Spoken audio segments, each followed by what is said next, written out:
Oke, selamat sore Miss Christina dan teman-teman sekalian. Pada sore hari ini kami akan presentasikan mengenai podcast wawancara oleh Pak Anton dan juga Pak Kim. Oke, jadi mulai dari saya dulu. Hal yang saya dapatkan dari Pak Anton adalah Pak Anton mulai percaya kepada Yesus Kristus saat ia sedang kuliah. Dan kemudian menerima Yesus Kristus pada saat beliau menerima baptisan di gereja GPH Antioquia pada tanggal 26 Juli 1992. Kisah Pak Anton sebelum percaya kepada Yesus Kristus adalah Pak Anton mengenal Yesus yang ia berasal dari sebuah keluarga yang beragama Buddha. Pada saat ia masih kecil dari SD, SMP, sampai SMA, ia rajin pergi ke vihara dan bapaknya merupakan pengurus di salah satu vihara. Beliau mulai mengenal Yesus Kristus pada saat diajak ke gereja oleh seorang teman.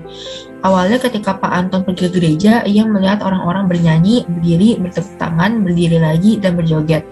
Pada saat itu, ia merasa bingung dengan apa yang dilakukan oleh orang-orang yang berada di gereja tersebut, karena sangat berbeda dengan apa yang diajarkan dan dilakukan oleh agamanya. Pada ibadah kedua, Pak Anton mendengar sebuah kesaksian dari seorang ibu tua yang bersaksi mengenal anaknya, seorang istri tinggal bersama suaminya, seorang pilot. Pada saat itu, Pak Anton masih kuliah dan sedang berusaha untuk mencari pekerjaan. Ia bingung ini maksudnya apa, dan setelah berpikir ternyata suaminya yang merupakan seorang pilot merupakan perselingkuhan. Ibu tersebut berdoa kepada Tuhan Yesus selama 3 tahun agar suaminya bisa kembali, dan setelah 3 tahun lebih suaminya kembali. Pada saat itu, Pak Anton berpikir bahwa Tuhan Yesus ternyata hebat juga. Tahun 1991 merupakan tahun di mana Pak Anton mulai percaya kepada Yesus. Pak Anton masih berkuliah dan sedang memasuki semester akhir dan sedang dalam proses mengerjakan skripsi, namun transkrip nilainya di kuliah hanya 2,67. Suatu malam sebelum tidur, Pak Anton berkata kepada Tuhan Yesus, "Jika Engkau benar sanggup membantu orang lain, coba Engkau buktikan kepada saya mempunyai IP 2.67. Saya ingin IP saya 2,75. Tidak lama kemudian, Pak Anton pun mengikuti ujian nasional yang dapat menentukan nilai IPK. Ia ikut beberapa kali dan semua mata kuliah yang diujikan lolos semua. Setelah melihat hasil IPK-nya, Pak Anton merasa terkejut dan tidak menyangka bisa mendapatkan nilai IPK 2,97. Setelah itu, ia menangis terharu waktu malam. Ia bersyukur kepada Tuhan Yesus karena ia memang ada semenjak itu. Pak Anton percaya kepada Tuhan Yesus. Oke, perubahan yang Pak Anton alami sesudah percaya kepada Yesus adalah ia merasakan bahwa Tuhan Yesus memang luar biasa. Setelah beliau selesai menulis skripsi, ia berkata kepada Tuhan Yesus bahwa ia ingin bekerja. Tolong berikan saya pekerjaan. Tiba-tiba setelah Pak Anton melamar pekerjaan, ia langsung diterima dan di saat itulah beliau langsung percaya kepada Yesus Kristus, sehingga akhirnya mau dibaptis pada tanggal 26 Juli 1992. Karunia Roh Kudus pertama yang Pak Anton terima adalah karunia untuk melayani.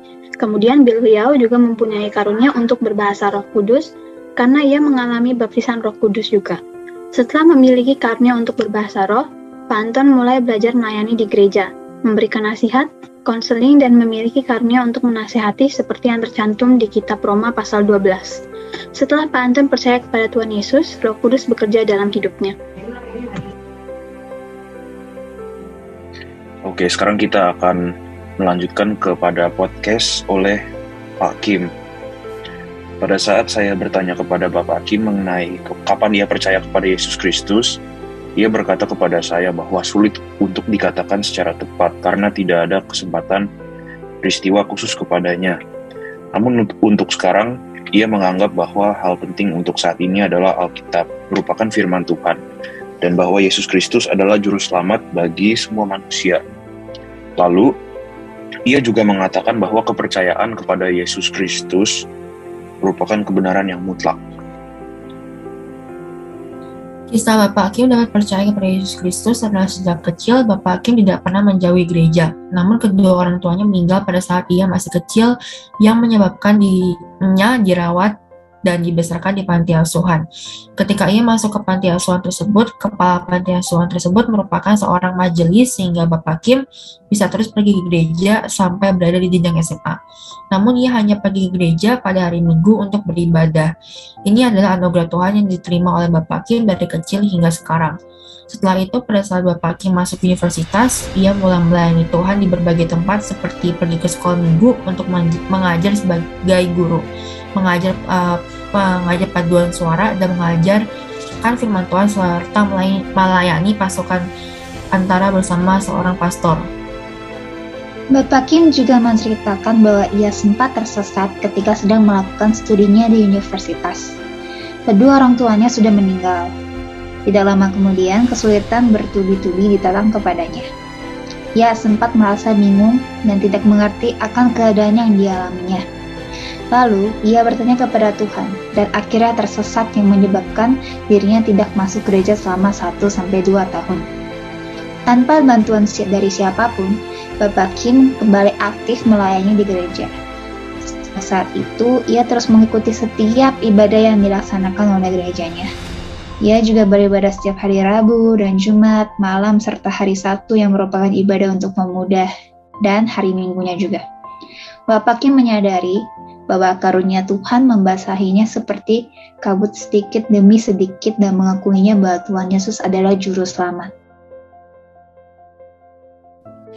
Di dalam kehidupan Bapak Kim, jarang terlihat perubahan secara eksternal, tetapi secara besar ada dua hal yang bisa ia ungkapkan, yaitu kehidupan untuk menginjili, dan yang kedua adalah menjadi hokistos atau dalam bahasa Yunani memiliki arti yaitu orang yang percaya.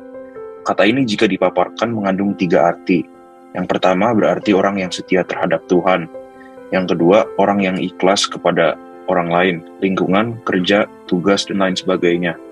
Yang ketiga adalah orang yang jujur kepada dirinya sendiri. Setelah Bapak Kim bisa mengakui Yesus adalah Tuhan dan Juru Selamatnya, setiap hari, sampai hari ini ia terus berusaha untuk menjalani kehidupan yang menginjili menjadi orang percaya. Menurutnya, inilah perubahan yang Tuhan berikan untuk beliau. Karunia rohani yang Bapak Kim terima sesudah ia mempercayai Yesus Kristus adalah berkata-kata dengan bahasa roh, memiliki iman yang kuat, dan mengejar firman Tuhan. Itulah karunia roh yang beliau terima. Satu karunia Tuhan lagi yang beliau terima adalah ia sangat mencintai anak-anak Indonesia. Setelah podcast ini selesai, masing-masing dari kami akan menyampaikan refleksi yang kita dapatkan, dimulai dari saya, kemudian Jenny, Onyu, saya lagi, dan Anna. Oke, jadi refleksi yang saya dapatkan dari wawancara dan podcast pada hari ini adalah Roh Kudus merupakan pribadi Tuhan dalam konsep Tritunggal. Roh Kudus merupakan roh Elohim yang menolong, memimpin, menghibur, dan menjadi teman yang setia. Roh Kudus bersifat menuntun umat Kristiani agar hidup sejalan dengan kehendak Tuhan. Roh Kudus merupakan penghubung antara umat Kristiani dengan YHWH. Oke, jadi Roh Kudus membesarkan orang percaya dari ikatan dosa. Roh Kudus menguduskan orang percaya, memenuhkan orang percaya, dan memimpin kepada seluruh kebenaran. Kemudian Roh Kudus juga menguatkan orang percaya. Ia menjadi jaminan bagi orang percaya dan juga turut berdoa bagi orang percaya. Oke, mungkin selanjutnya bisa dilanjutkan dengan Jenny. Yang saya dapatkan setelah podcast ini, pada saat wawancara saya sadar kalau kisah seseorang saat kenal dengan Yesus Kristus itu pasti berbeda. Mungkin ada yang Bapak Kim, terus ada Pak Anton juga berbeda gitu ya. Jadi Roh Kudus itu tuh bisa ada di hidup kita karena kita mau percaya dan emang kisah kita sendiri gitu, jadi nggak bisa dipaksakan juga sifatnya. Kemudian kalau refleksi dari saya belajar banyak. Ternyata pendeta yang benar-benar banyak tahu tentang firman Tuhan dan sering berfirman di depan banyak jemaat, juga pernah mengalami waktu sesat dan juga ada prosesnya untuk mengenal Tuhan lebih dalam. Maka dari itu saya belajar itu bahwa Roh Kudus itu ada di dalam kita itu bukan karena kekuatan kita atau ilmu kita yang tinggi tentang firman Tuhan, tapi hanya karena Tuhan Yesus sangat cinta pada kita, maka Ia berikan Roh Kudus dan supaya hidup di dalam kita, supaya Ia meneranginya ketika kita jalan ke arah yang salah, untuk balik ke jalan arah yang benar. Itu saja yang saya dapatkan.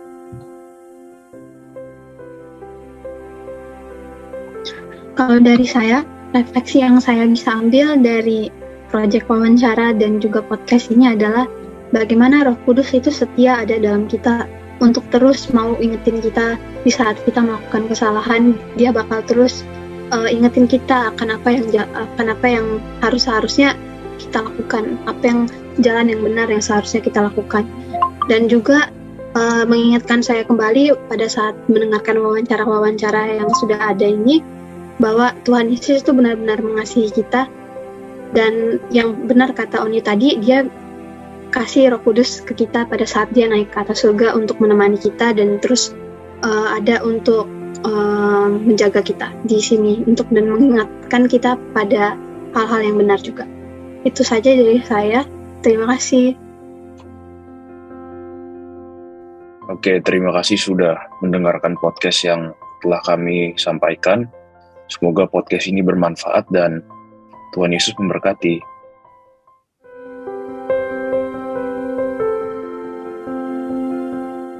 Oke, selamat siang Bapak Anton, selamat siang juga teman-teman yang lain.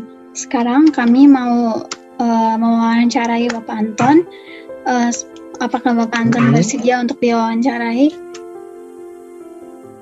Ya, bersedia. Oke, makasih. Bisa mulai dari pertanyaan pertama. Oke, jadi pertanyaan pertamanya adalah kapan Bapak Anton sebagai pendeta mulai percaya kepada Yesus Kristus? Jadi gini, saya ketika itu masih kuliah, jadi masih sebagai mahasiswa. Singkat cerita, saya percaya Yesus yaitu pada ketika saya menerima baptisan air pada tanggal 26 Juli 1992 di gereja GPII Antioquia waktu itu di Jakarta ya. Oke. Baik.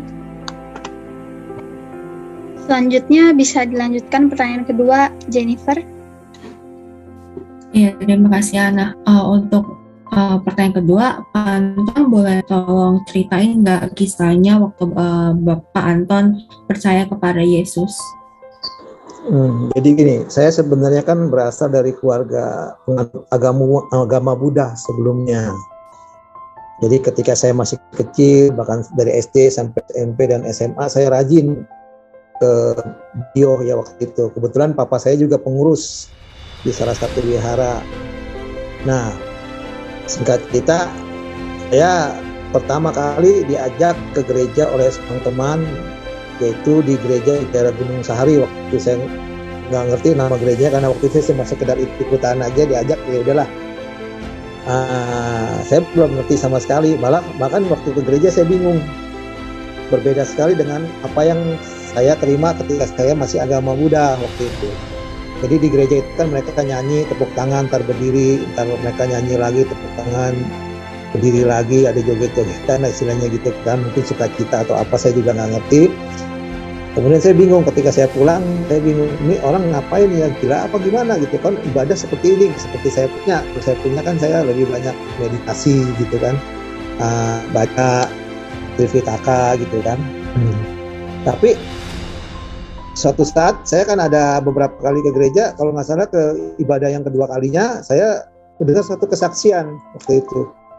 Jadi ada seorang ibu tua, dia bersaksi bahwa anaknya itu seorang wanita sebagai istri, dia tinggal sama suaminya, seorang pilot. Nah, saya karena saya waktu kebetulan masih kuliah dan sedang belajar bekerja waktu itu. Kemudian saya bingung nih, maksudnya apa? Singkat cerita, saya sadar bahwa setelah saya ini suaminya itu melakukan perselingkuhan. Dan ibu itu berdoa kepada Tuhan Yesus, dia bisa cerita. Tapi doanya itu nggak cukup 1 hari, 2 hari, 1 bulan, 2 bulan, ternyata sampai 3 tahun lebih dia berdoa untuk anaknya agar suaminya bisa kembali. Nah, kemudian singkat cerita dia bilang setelah 3 tahun lebih, dengan tiba-tiba suaminya bisa datang kembali ke rumahnya, menemui istrinya dan minta maaf. Saya saat itu hanya berpikir, Tuhan Yesus itu hebat juga ya. Jadi hanya itu yang terngiang di kepala saya pada saat itu. Nah, singkat cerita, ketika tahun 1991, kebetulan saya kan masih kuliah, udah masuk semester akhir, dan saya sedang menghadapi skripsi. Saya melihat waktu itu saya punya nilai transkrip saya kok 2,67 nih. Nah, kemudian suatu malam saya tidur, sebelum tidur saya bilang, saya berkata secara seperti kita bicara begini aja di tempat tidur, saya bilang, Tuhan Yesus, kalau benar Tuhan, Engkau sanggup menolong orang lain, coba kau buktikan, kata saya. Saya punya IP 2,67, saya pengen IP saya paling tidak 2,75, karena saya pikir waktu itu pada tahun 91, 92 itu kan kalau mau masuk S2 kan mesti minimal 2,75 IP-nya. Nah, singkat cerita saya udah lupakan itu. Beberapa minggu kemudian ternyata di kampus saya ada pengumuman kalau kita mau ikut ujian nasional. Kebetulan kan waktu itu kampus saya masih terakreditisasi lah, belum ini. Jadi yang mau ikut ujian nasional, jika nilai mata kuliahnya lebih baik dari nilai ujian lokal, maka nilai tersebut dimasukkan ke dalam IPK. Wah, saya penasaran dong, pengen tahu nih, saya ikut. Singkat cerita, saya ikut beberapa kali mata kuliah yang diujikan, ada beberapa mata kuliah yang diujikan saya ikut, dan ternyata lolos semua. Yang saya ikut lolos semua. Dan yang tidak saya sangka waktu itu, ternyata nilainya memuaskan, sehingga akhirnya IPK saya berubah menjadi 2,97. Wah, saya kaget juga, ternyata lebih ya dari apa yang saya minta. Nah, dari situ saya haru dan sedikit menangis di malam. Saya berkata, saya bersyukur Tuhan Yesus, ternyata Engkau memang ada gitu loh. Nah, dari situ saya percaya kepada Yesus. Nah,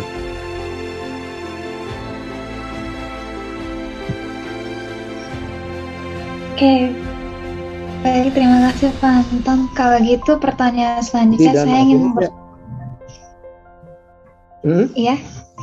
kalau gitu saya ingin melanjutkan pertanyaan ketiga, yaitu apa saja perubahan hidup yang Pak Anton alami setelah percaya kepada Yesus? Ya, sehingga akhirnya saya benar-benar merasakan bahwa Tuhan itu luar biasa. Waktu saya lulus selesai skripsi juga saya bilang, saya mau kerja Tuhan. Nah, kasih saya pekerjaan tiba-tiba gitu, saya ngelamar kok langsung diterima. Nah, di situlah saya kisah-kisah awal saya percaya Yesus, sehingga akhirnya saya mau dibaptis pada tanggal 26 Juli itu 1992 itu. Terima kasih Pak Anton atas jawabannya. Sorry tadi ada sedikit putus-putus, sedikitnya masih bisa kedengeran kok. Ya, mungkin bisa dilanjutkan ke pertanyaan terakhir dari Flirin.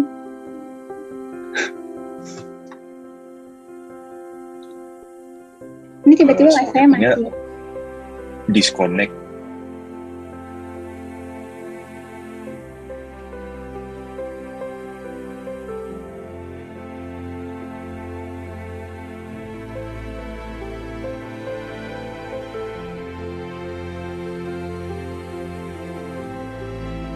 Ya, sorry, putus connection ya.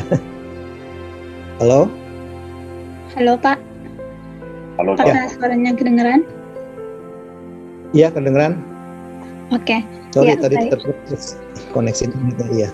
Bapak. Bisa dilanjutkan ke pertanyaan terakhir dari Flirin?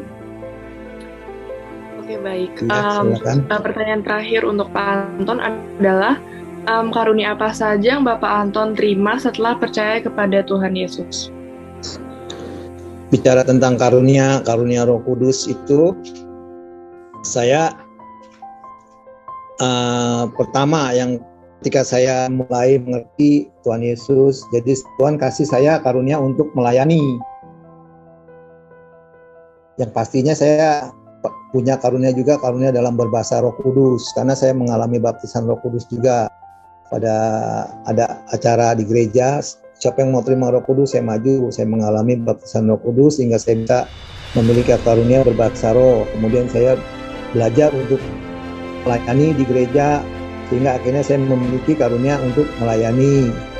Dan kemudian saya juga dikatakan untuk bisa memberi nasihat, setiap konseling, sehingga saya mempunyai karunia untuk menasihati sebagaimana yang tercantum di dalam kitab Roma pasal 12 itu. Jadi itulah karunia-karunia yang saya alami setelah saya percaya sama Tuhan Yesus. Jadi sekarang saya berpikir tidak lagi dengan kepala, tetapi saya berpikir bertindak dengan hati. Jadi kasihlah yang mengubah hidup saya sesungguhnya. Jadi mungkin itu sebab akibat yang ketika saya percaya Yesus, saya mengalami akibat bahwa Roh Kudus itu sepenuhnya ada dan bekerja dalam hidup saya. Mungkin nangkep maksudnya? Halo? Bisa terima? Bisa, Pak. Rangkum, Pak. Makasih, Pak. Bisa. Ya. Bisa, Makasih udah bisa atas dirangkum. jawabannya. Iya. Oke. Ada lagi? Mungkin itu aja dari kami, Pak. Oke. Terima kasih banyak ya. Terima kasih untuk jawaban-jawabannya dan ketersediaan waktunya ya, Pak. Ya, terima kasih banyak, sama-sama. Tuhan berkati ya semuanya. Iya, Yo. Pak. Terima kasih Pak Anton. Makasih, Pak Ya, Anton. maaf ya kalau ada perkataan yang mungkin sama kurang mengena. Oke, makasih. Terima kasih Yo. Pak. Ya, salam.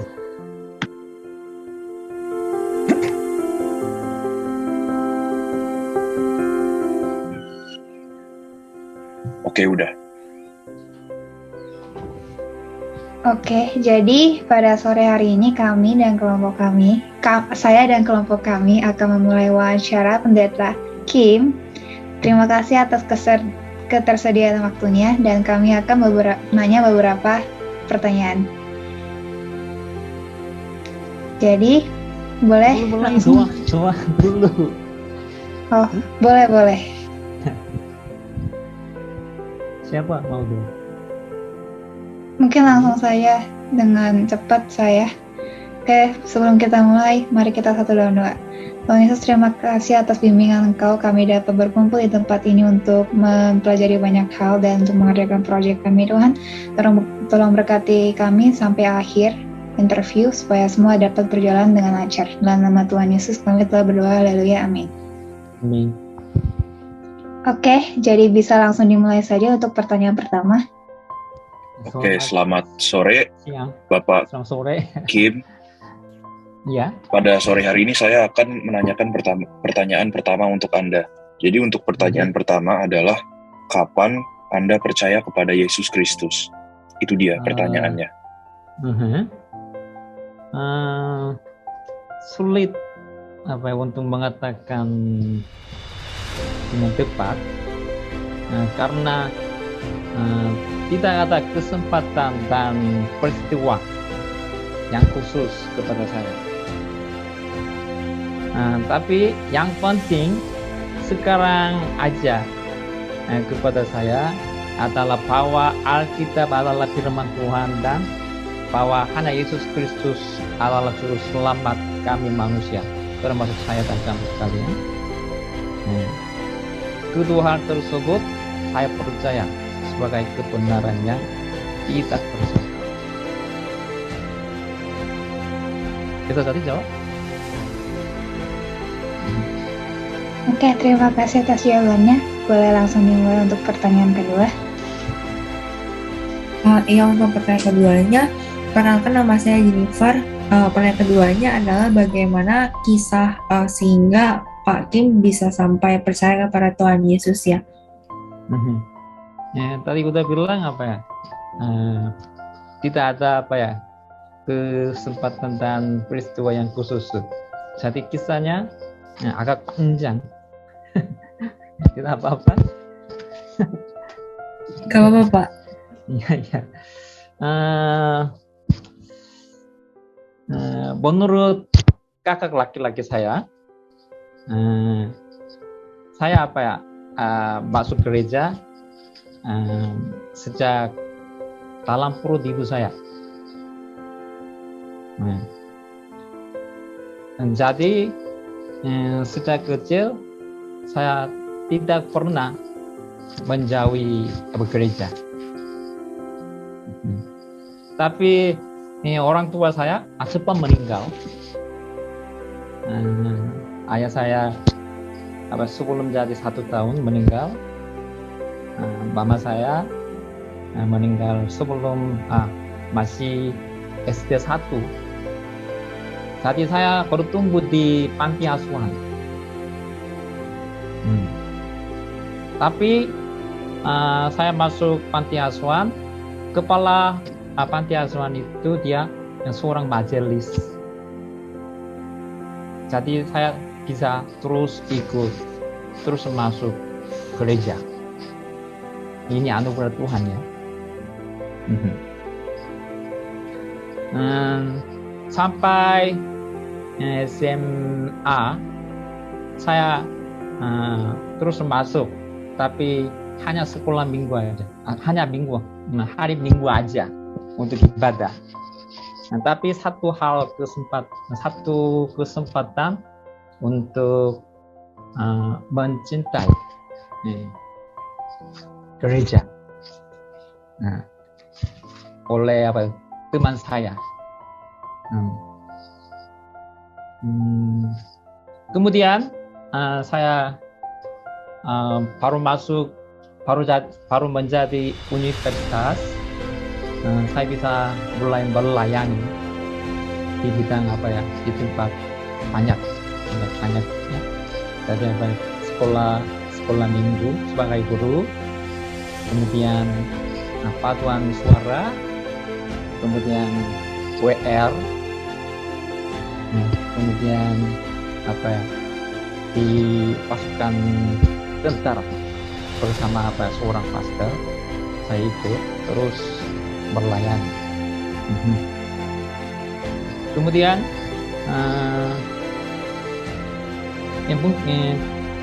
yang memang ada sebentar aja saya tersesat ketika masih universitas. Kenapa terjadi hal yang saya udah mengalami? Orang tuanya cepat meninggal, ya. Kemudian karena kesulitan datang kepada saya banyak. Saya bingung, tidak mengerti. Terus tanya-tanya kepada Tuhan, sebentar tersesat. Ya. Jadi 1 tahun atau 2 tahun tidak pernah tidak masuk gereja. Nah, tapi ya dengan bantuan seorang pun secara wajar saya masuk lagi gereja. Kemudian pada saat yang mulai sejak pada saat itu saya terus ikut semua ibadah.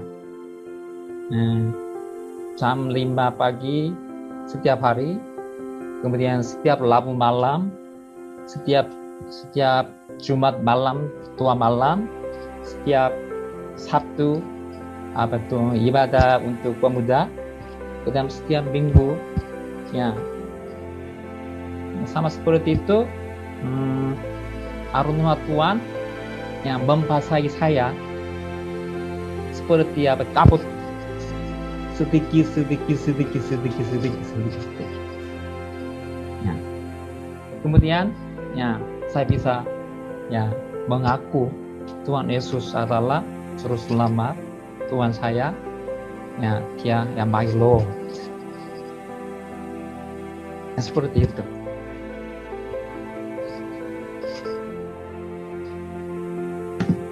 Oke, terima kasih atas jawabannya. Dan pertanyaan ketiga akan saya bertanya, yaitu apa saja perubahan hidup yang dialami setelah percaya pada Yesus? Bagaimana dengan Pak Kim?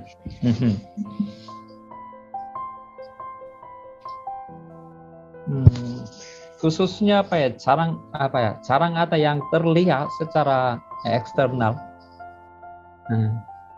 Tapi secara besar saya bisa berbicara dengan dua hal.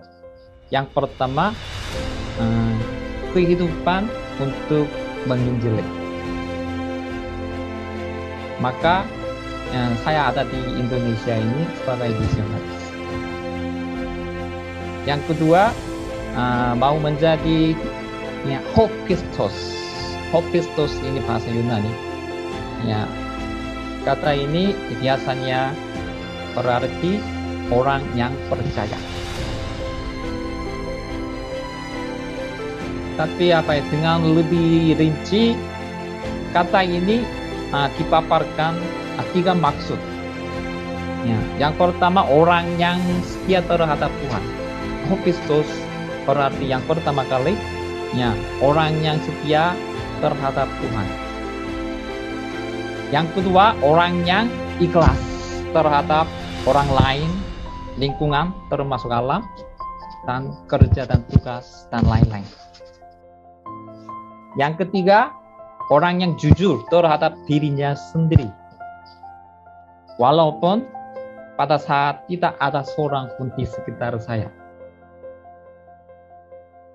Setelah saya bisa mengaku Yesus adalah Tuhan, Juru Selamat saya, kemudian yang setiap hari sampai hari ini, saya terus berusaha kehidupan untuk menginjili, kebetulan menjadi orang percaya, Hopistos. Ini perubahan.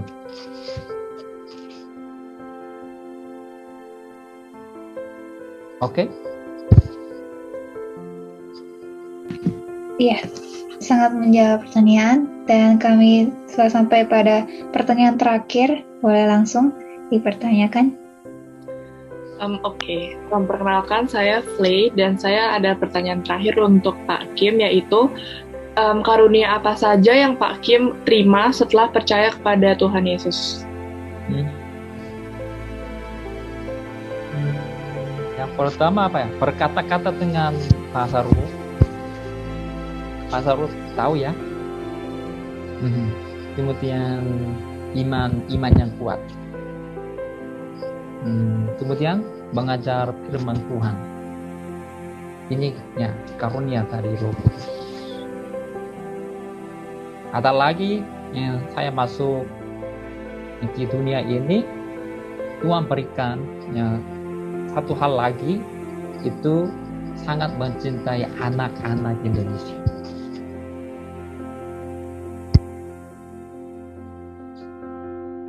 Seperti itu. Ada lagi? Oke, baik, terima kasih. Sahamnya terlalu pendek, tidak apa-apa ya? Iya, nggak apa-apa. Oke, terima kasih untuk Pendeta Kim udah meluangkan waktunya dan udah menjawab semua pertanyaannya, dan semoga semua perjalanan sebagai misionaris Indonesia juga lancar dan Tuhan Yesus memberkati selalu. Itu saja dari kami. Terima kasih. Boleh dipersilakan untuk keluar. Memberkati. Terima kasih. Okay. Terima kasih Pak Kim. Tuhan memberkati. Terima kasih Pak. Tuhan memberkati.